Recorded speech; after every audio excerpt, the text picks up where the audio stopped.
là, eh bien, nous sommes ici interrogés par plusieurs questions.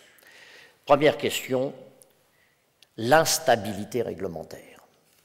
Je dois dire que s'il est une, je ne vais pas dire une vertu, mais s'il est une qualité qui est incontestablement au pouvoir en permanence, c'est l'imagination réglementaire. Elle s'épanouit d'une manière ahurissante, à tel point que je vous assure, même en essayant de se spécialiser, on a beaucoup de mal à suivre, y compris à travers le dernier texte de la législature qui vient d'être débattu et voté. Il y a un vrai problème de stabilité réglementaire, ou en tout cas, il y a un vrai problème de vision à moyen long terme. Cette instabilité réglementaire, pourquoi est-elle là? Elle est là d'abord parce qu'on est en permanence dans une espèce d'approche d'urgence, si vous voulez, et qu'on ne s'est toujours pas mis dans une perspective à moyen long terme en disant clairement à nos concitoyens, les politiques du logement ne sont pas des politiques de court terme, elles ne permettent pas d'obtenir des résultats dans l'année, les résultats immédiats, ce n'est pas pour les politiques du logement, ça n'existe pas. Ce sont des politiques qui exigent, je répète, et des réflexions à long terme et des résultats qui exigent de la patience et un certain tempo. On ne sait pas répondre, je répète, aux questions urgentes du logement dans l'urgence. C'est même vrai dans le domaine du logement, de l'hébergement. On l'a vu avec la loi Dallot.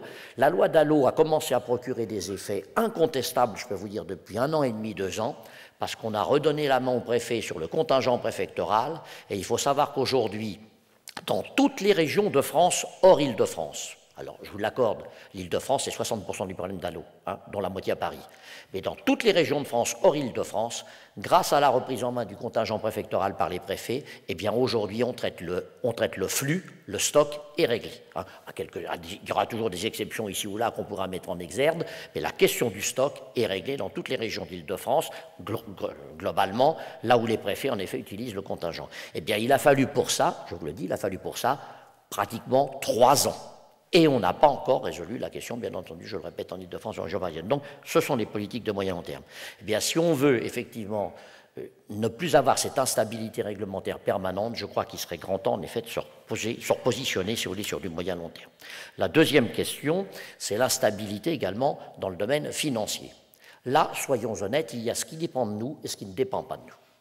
Ce qui ne dépend pas de nous, c'est le caractère mondial de la crise, le caractère européen de la crise, et par conséquent des contraintes qui s'imposent à nous sans que nous ayons la main sur toutes ces contraintes.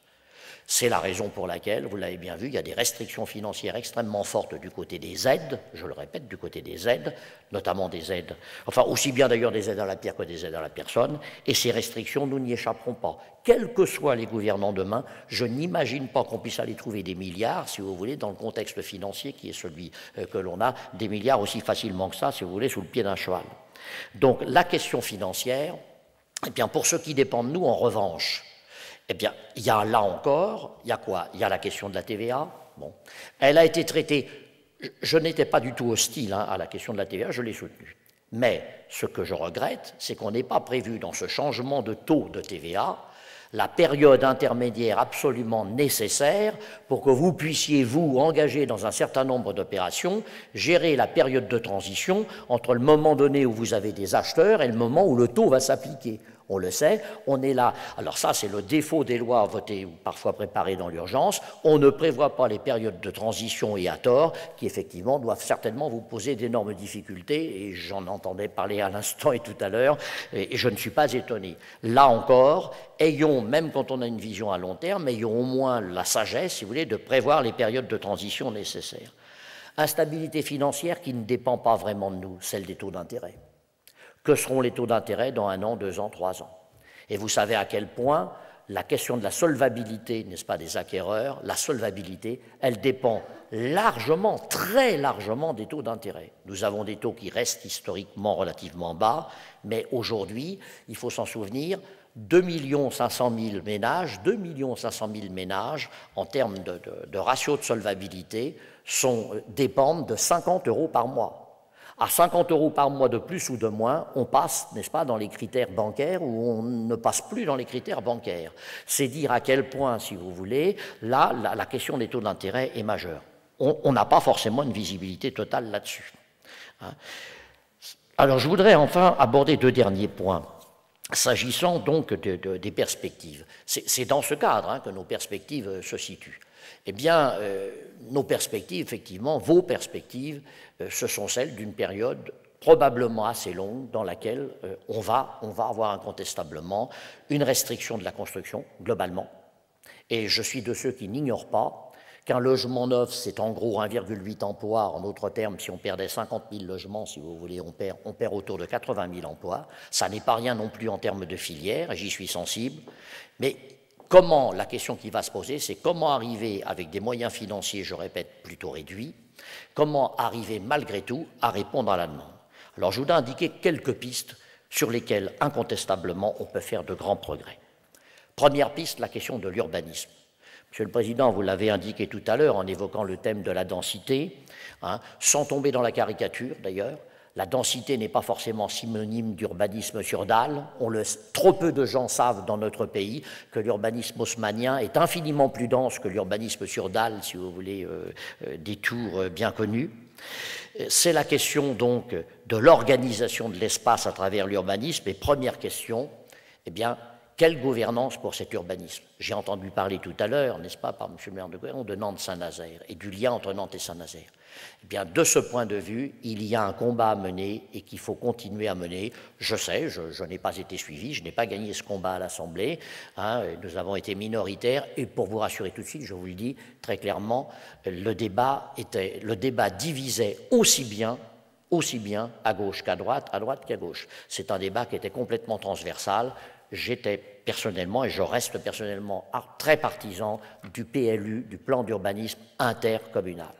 Tant qu'on aura un urbanisme émietté, si vous voulez, à travers 36 700 communes de France, eh bien, on ne s'en sortira pas. Si on veut approcher la question de l'urbanisme d'une manière cohérente, il est clair qu'il faudra bien arriver à un moment donné à faire passer le PLU, c'est-à-dire le document opérationnel et pas seulement le document d'orientation, à l'échelle intercommunale. C'est un combat difficile dans un pays de Gaulois que vous connaissez bien. Et les élus le savent, n'est-ce pas, mieux que personne. Deuxième piste, me semble-t-il, qu'il faut évidemment dans cette même ligne travailler, eh bien, à travers l'urbanisme intercommunal, c'est la question de la maîtrise foncière. La maîtrise foncière, ça suppose 2 choses. D'une part, de l'anticipation, les organismes et d'autre part des moyens financiers, d'où les organismes de réservation foncière. Mais même avec des établissements publics fonciers, même avec de l'anticipation, dans les zones les plus tendues notamment, on ne parviendra pas probablement à une maîtrise foncière raisonnable si on n'a pas une fiscalité elle-même revue et corrigée. J'ai réussi à faire passer, là, ces dernières semaines, par la Commission des finances, un amendement pour lutter contre la rétention foncière, en revalorisant de manière beaucoup plus forte les valeurs locatives du foncier qui n'était pas mis sur le marché. Il n'est pas suffisant. J'ai fait passer celui qui était, hélas, enfin, je pense qu'il peut avoir une efficacité réelle, y compris sur Nantes-Saint-Nazaire. À Paris, je ne pense pas, c'est pas suffisant. Mais j'en ai fait passer un, j'ai pas fait passer le plus efficace. Le plus efficace, c'est celui qui touche vraiment à la fiscalité. Alors, à la fiscalité sur les plus-values foncières. Et là, il est très clair il faudra vraiment un jour parvenir à avoir une fiscalité progressive, je dis bien, sur la fiscalité foncière, c'est-à-dire que là où il y a du foncier disponible, là où il y a des terrains constructibles, si vous voulez, ou à bâtir, eh bien c'est clair, si on veut lutter contre la rétention foncière, il n'y a qu'une solution, c'est non pas la fiscalité dégressive qui a été d'ailleurs abolie, non pas la fiscalité linéaire, mais une fiscalité progressive qui fait que plus vous gardez votre terrain et plus vous allez payer effectivement de plus-value. C'est la seule manière pour remettre une offre foncière probablement à des prix accessibles, si vous voulez, et acceptables pour la collectivité, ce qui à ce moment-là, évidemment, pourrait restituer ça aux constructeurs. Je le rappelle, on est rendu en première couronne parisienne, le coût du foncier dans le prix final du logement est rendu à 50%. C'est totalement, évidemment, déraisonnable. Voilà des pistes, me semble-t-il, urbanisme, maîtrise foncière, qui me semblent extrêmement importantes. Et enfin, pour conclure, je voudrais dire simplement que la question de la gouvernance, s'agissant du logement, n'est pas seulement une question de gouvernance nationale. Je continue de penser qu'on légifère probablement beaucoup trop, que la complexité incroyable, n'est-ce pas, que l'on a autour de toutes les questions et de cet enchevêtrement, si vous voulez, de textes qui va, là encore, s'accroître avec les 194 ou 15 décrets, n'est-ce pas, qui vont suivre le Grenelle II. Je ne suis responsable que du titre 1 sur lequel j'ai mis pas mal de pieds sur le frein, hein, mais eh bien, ne va pas faciliter les choses.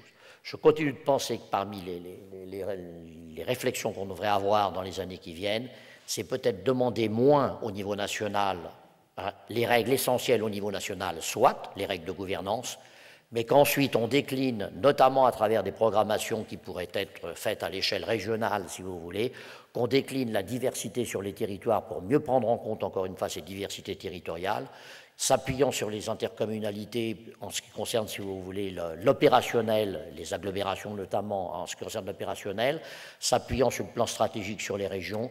Il me semble que là, on a quelques pistes de travail à faire, et dans tous les cas de figure, rien ne se fera uniquement par les élus, ça ne se fera également et forcément que par une bonne collaboration entre élus, concepteurs et constructeurs. C'est aussi pour ça que je suis venu vous saluer en vous remerciant et en vous souhaitant une excellente journée. Thank you.